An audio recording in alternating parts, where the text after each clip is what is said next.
We've got some big news tonight, and it is news that Daniel Andrews tried to hide. It's news the Victorian government didn't want you to know, and it is a major insight into some of the politics that was being played before Victoria was sent into lockdown.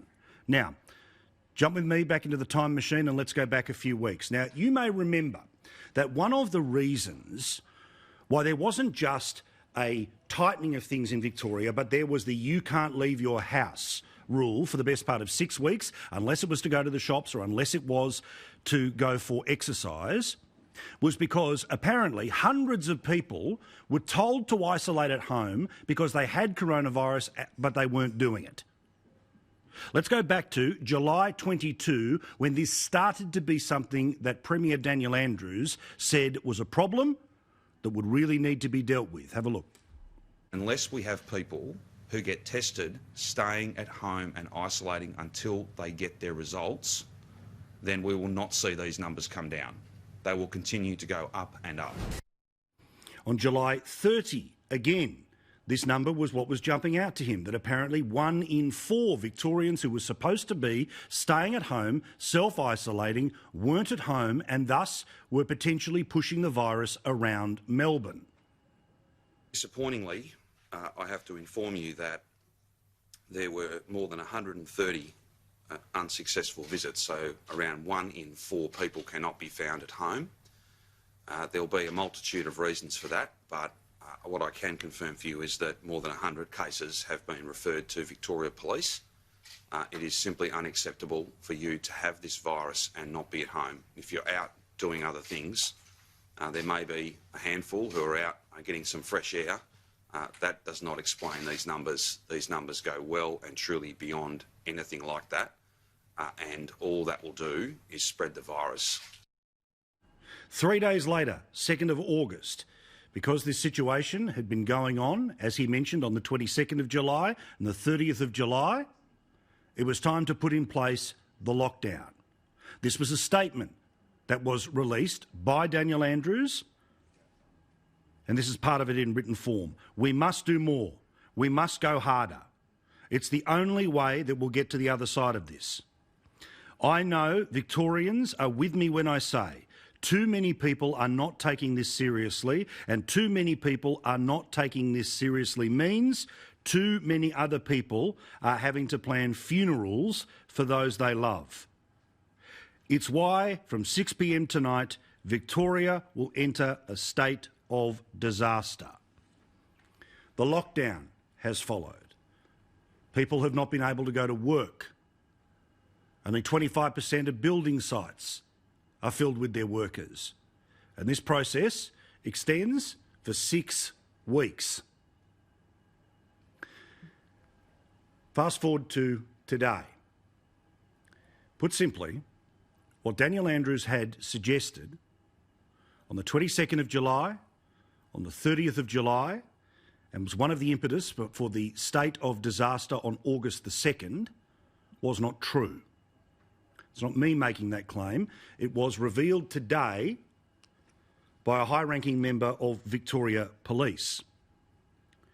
Because while you heard numbers like 100 cases were referred to Victoria Police, a grand total of just 42 people have been fined for not being at home when they were supposed to be since all of this thing started.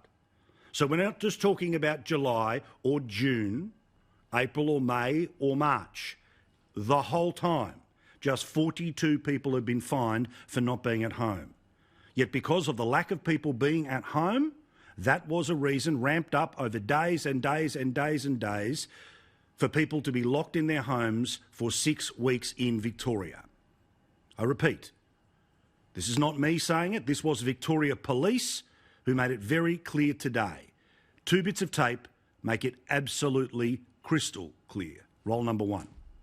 In terms of compliance checks undertaken since we commenced this COVID operation, we have conducted checks on over 297,770 people, places and businesses.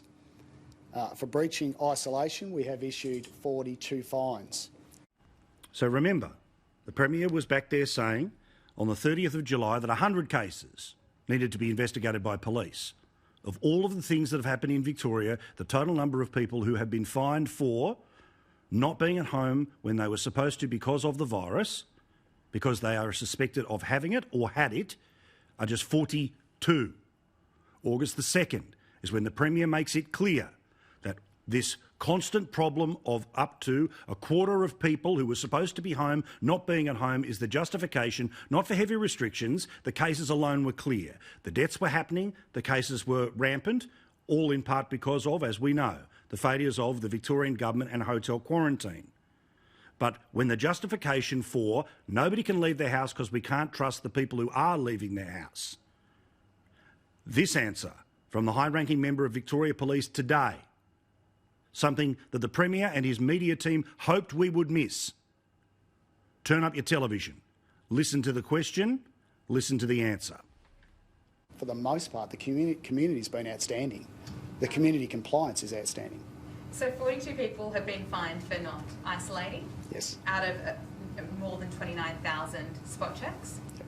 So the Premier a few weeks ago said that his data showed, because of the door knocks, about 1 in 4 Victorians weren't isolating. It's clearly a lot lower than 1 in 4, you would say? Yes. Yeah. Why was that the case? Because people had a reason. There was a reason why they weren't home. Yet these reasons weren't either being policed well enough or were being ignored by people who wanted to go to stage 4, to lockdowns, to curfews. Again, the police officer explains why, despite the fact that, again, way back when the supposed 100 cases that were sent off resulted in just 42 people for the entire state of Victoria, for the entire time of the pandemic, since it came our way from Wuhan, China in January. There's a range of reasons people can leave their homes. It could be for medical supplies, it could be for medical attention. So when we've been dealing with the people and we are inquiring into the matter, the reasons they're providing for us were in accordance with the CHAR directions. Now, I have no doubt that just as it is with hotel quarantine, Daniel Andrews will somehow be able to dance out of it. But if he doesn't have a day tomorrow of very serious questions and very clear answers about the logic here, because either false information was being fed to the Premier as he was making his decisions, or they were looking the other way when the information was starting to tell the story that they didn't want to tell. Either way, it's unacceptable and it matters. Now, we live in a system where we've got very used to the idea of politicians who stand up and give us a whole bunch of numbers, some emotional statements about those numbers, and then the media do their job and run away and report them. When you don't come on to later say that those numbers were wrong, then faith in the announcements being made from the podiums at the state level, well, it starts to fall. Now, I get it. There will be the human shields on Twitter who will say, who cares? Should there have been some sort of a serious situation in Melbourne? No doubt. Hundreds of cases. Lots of people dying. But the curfew that means it is illegal to leave your home after 8 p.m. at night in an Australian capital city, the first time in our lifetimes that this has ever been the case, the justification for it has seemingly been built on very, very loose sand.